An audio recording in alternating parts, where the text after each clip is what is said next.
Hello, and welcome to TekBoost TV. I'm Jaime, and today I'm going to show you how to install memory into the dual processor HP Z640 Workstation. Before beginning, we recommend checking with the manufacturer and ensuring the latest firmware is installed. For this installation, you will not need any tools. We also recommend going through this process with the workstation on its side to have better access to the system's interior. Please check out the quick spec link in the description below to learn more about memory compatibility for the HP Z640. Ensure your computer is powered off and the power cord is unplugged. Then press and hold the power button until the white light is completely shut off to ensure there is no residual power remaining on the motherboard. We highly recommend you check the manufacturer's system manual and comply with their recommended safety instructions. To open the system, lift the latch found on the side. If the latch is locked, please ensure you use the included keys to unlock the panel like so. Now remove the panel to reveal the interior. You will also need to remove the riser board to gain access to the memory banks for either processor. Do so by depressing the indicated tabs, then lifting the board out like so. You can now see the first set of memory banks to either side of the processor.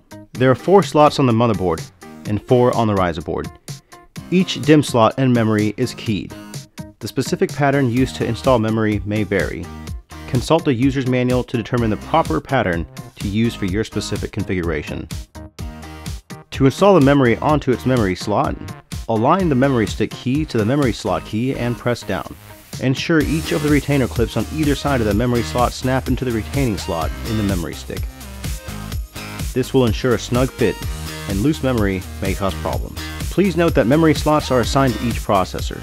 Each processor must have identical memory configurations.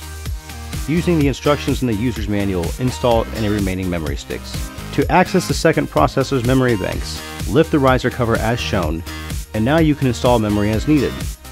Ensure to follow the previous instructions to lock down each stick of memory. Now replace the cover on the riser board as so, and then reinsert it into the motherboard. Secure the riser by pushing the tabs back into the lock position. Lastly, reattach the outer panel. Please check out our how-to videos covering processor, memory, hard drive, and video card installation for this and other systems.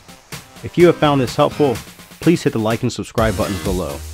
We welcome suggestions on how to make these more useful, so please don't be shy with requesting additional content.